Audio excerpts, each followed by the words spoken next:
Di dalam hadis Rasulullah SAW tidak akan pernah kita temukan satu ayat, satu hadis di mana Allah mengatur kehidupan orang kafir. Orang kafir diberi kebebasan sepenuhnya mau berbuat apapun di dunia ini, tinggal dia harus menanggung resiko pilihannya itu di akhirat nanti. Tapi kepada mereka yang memilih beriman, hilang sudah kebebasan ini sepenuhnya. Karena seorang mukmin dia dituntut untuk Islam.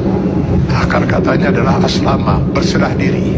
Yang beriman kepada Allah, dia harus menyerahkan dirinya sepenuhnya kepada Allah. Sepenuhnya dia siap untuk diatur hidupnya oleh Allah Subhanahu wa Ta'ala. Tanpa lagi dia mempergunakan akalnya untuk bertanya, mengapa Allah wajibkan saya berbuat ini, kenapa Allah haramkan saya melakukan ini. Kalaupun pertanyaan itu muncul dalam dirinya, maka keimanan dia akan menjawab, saya lakukan ini karena Allah perintahkan, dan saya tinggalkan hal ini karena Allah melarangnya. Itu jawaban seorang mukmin. Dia tidak akan berusaha mencari ilah hukum, alasan hukum, apa manfaatnya, apa hikmahnya. Karena keimanannya akan mengatakan, semua yang diperintahkan Allah pasti ada manfaatnya, dimengerti atau tidak dimengerti oleh akal dia. Semua yang dilarang Allah pasti ada mudaratnya. 14 abad umat Islam tidak pernah mengerti bahwa dalam daging babi itu terdapat cacing pita. Cacing pita baru ditemukan di akhir abad 18 Masehi. Apakah umat Islam selama 14 abad itu makan daging babi? Tidak. Setiap yang dilarang oleh Allah pasti ditinggalkan oleh seorang mukmin. Maka seorang mukmin harusnya siap untuk mengislamkan dirinya secara penuh, secara utuh, secara kafah. Maka kepada orang yang memilih beriman itu Allah menyeru, ya ayyuhallazina amanu dukhulu fis-silmi kafah. Kalau memang kalian memilih beriman, masuklah ke dalam Islam secara kafah, secara utuh. Mengislamkan diri kita setiap detik, baik dalam hubungan hablum minallah maupun hablum minan nas. Itulah sebabnya Allah menurunkan 6.666 ayat Al-Quran, yang sebagian dari ayat Al-Quran ini dijelaskan oleh kurang lebih 5.000 hadis Rasulullah SAW. Kenapa harus Allah turunkan ribuan ayat Al-Quran dan ribuan hadis ini? Karena yang mau diatur hidup seorang mukmin itu bukan hanya sekedar sholat, saum, zakat, haji saja. Seluruh kehidupan dia per detik, mulai dari masuk WC, keluar WC, sampai mengatur kehidupan bermasyarakat, bernegara. Ini kalau dia memilih beriman. Kalau tidak mau diatur hidupnya, jangan milih beriman, milih kafir. Pada orang-orang yang berfaham sekularisme, liberalisme, yang ingin memisahkan agama dari kehidupan, saya sering mengatakan, kenapa repot-repot harus menolak sebagian aturan Allah? Pilih kafir, Anda bebas sebebas-bebasnya. Kalau memilih beriman, sudah hilang kebebasan itu. Dan pilihannya hanya satu di antara dua, memilih kafir atau memilih beriman. Memilih beriman konsekuensinya kita sudah harus Islam, mengislamkan diri kita, menyerahkan sepenuhnya diri kita untuk diatur hidup kita oleh Allah Subhanahu wa Ta'ala. Karena itu setiap orang mukmin sadar betul bahwa selamat tidaknya dia termasuk orang yang ditangisi oleh tidak oleh Rasulullah SAW. Dia harus bisa mengislamkan dirinya setiap saat, karena yang nanti akan dimintai pertanggungjawaban di yaumil akhir bukan hanya sebatas sholat, zakat, saum, haji saja, tapi seluruh kehidupan dia per detik. Mudah-mudahan ini bisa menjadi bahan muhasabah bagi kita semua. Kita islamkan diri kita secara kafah dalam batas kemampuan yang mampu kita lakukan, karena Allah tidak akan menuntut kita di luar kemampuan kita. Semoga kita bukan termasuk orang yang ditangisi oleh Rasulullah. Ketika manusia memilih kafir, itu haknya, maka Allah berikan kebebasan sepenuhnya kepada manusia yang memilih kafir untuk menjalani kehidupan ini semau dia, semau hawa nafsu dia. Allah berikan kebebasan sepenuhnya. Silakan baca di dalam Al-Quran atau di dalam hadis Rasulullah SAW. Tidak akan pernah kita temukan satu ayat, satu hadis di mana Allah mengatur kehidupan orang kafir. Orang kafir diberi kebebasan sepenuhnya mau berbuat apapun di dunia ini, tinggal dia harus menanggung resiko pilihannya itu di akhirat nanti. Tapi kepada mereka yang memilih beriman, hilang sudah kebebasan ini sepenuhnya. Karena seorang mukmin dia dituntut untuk Islam. Akar katanya adalah aslama, berserah diri. Yang beriman kepada Allah, dia harus menyerahkan dirinya sepenuhnya kepada Allah.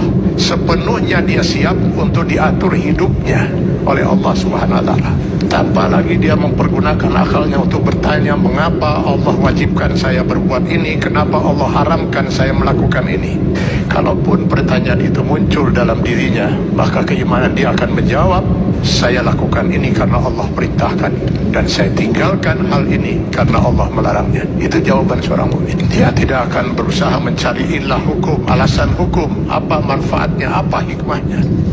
Karena keimanannya akan mengatakan, semua yang diperintahkan Allah pasti ada manfaatnya, dimengerti atau tidak dimengerti oleh akal dia. Semua yang dilarang Allah pasti ada mudaratnya. 14 abad umat Islam tidak pernah mengerti bahwa dalam daging babi itu terdapat cacing pita. Cacing pita baru ditemukan di akhir abad 18 Masehi. Apakah umat Islam selama 14 abad itu makan daging babi? Tidak. Setiap yang dilarang oleh Allah pasti ditinggalkan oleh seorang mukmin. Maka seorang mukmin harusnya siap untuk mengislamkan dirinya secara penuh, secara utuh, secara kafah. Maka kepada orang yang memilih beriman itu Allah menyeru, ya ayyuhallazina amanu dukhulu fis-silmi kafah. Kalau memang kalian memilih beriman, masuklah ke dalam Islam itu secara kafah, secara utuh. Mengislamkan diri kita setiap detik, baik dalam hubungan hablum minallah maupun hablum minan nas. Itulah sebabnya Allah menurunkan 6.666 ayat Al-Quran, yang sebagian dari ayat Al-Quran ini dijelaskan oleh kurang lebih 5.000 hadis Rasulullah SAW. Kenapa harus Allah turunkan ribuan ayat Al-Quran dan ribuan hadis ini? Karena yang mau diatur hidup seorang mukmin itu bukan hanya sekedar sholat, saum, zakat, haji saja.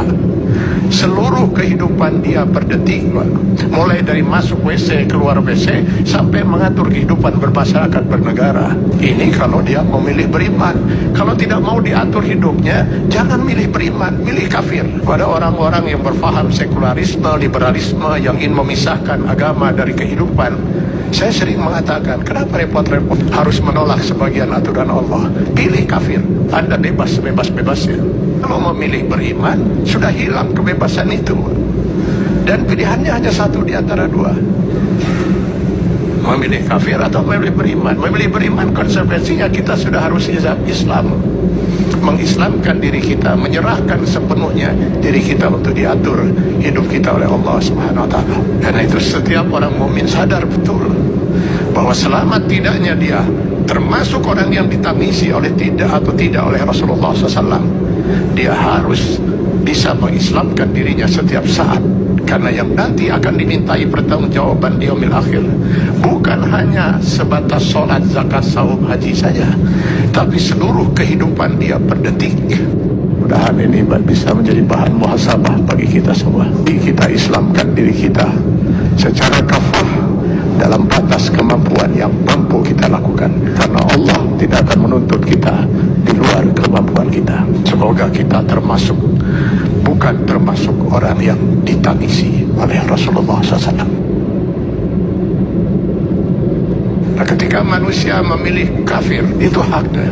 Maka Allah berikan kebebasan sepenuhnya kepada manusia yang memilih kafir untuk menjalani kehidupan ini semau dia, semau hawa nafsu dia.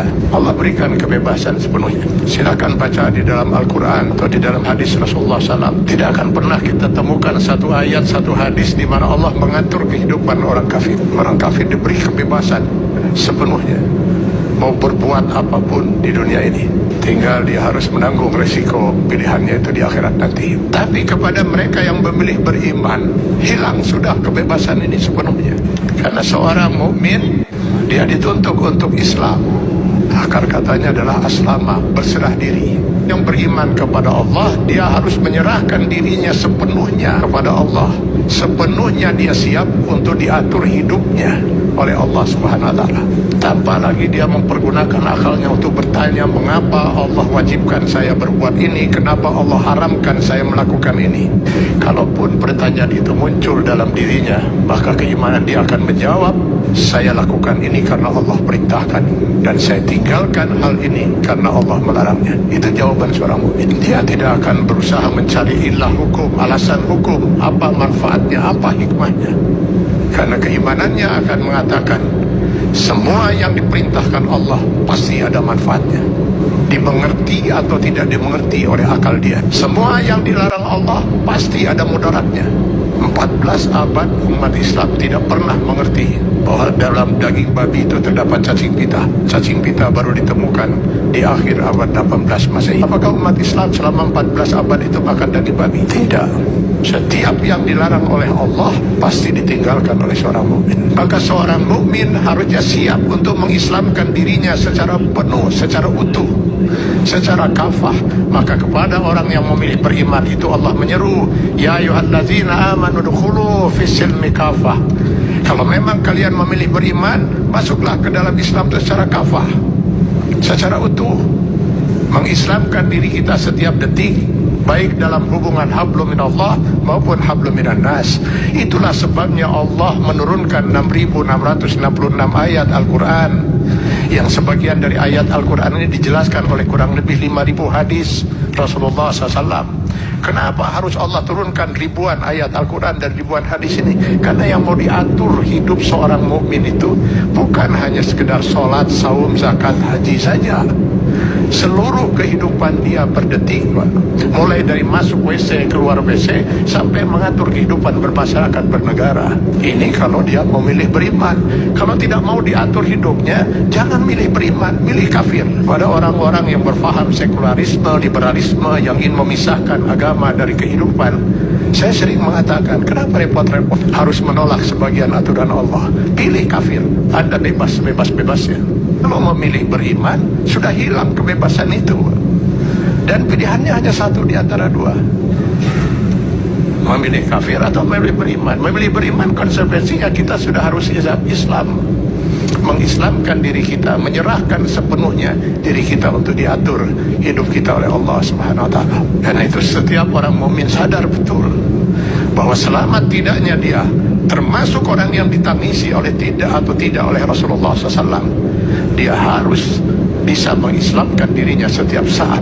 Karena yang nanti akan dimintai pertanggungjawaban di yaumil akhir bukan hanya sebatas sholat, zakat, saum, haji saja, tapi seluruh kehidupan dia per detik. Mudah-mudahan ini bisa menjadi bahan muhasabah bagi kita semua. Kita islamkan diri kita secara kafah dalam batas kemampuan yang mampu kita lakukan, karena Allah tidak akan menuntut kita di luar kemampuan kita. Semoga kita bukan termasuk orang yang ditangisi oleh Rasulullah SAW.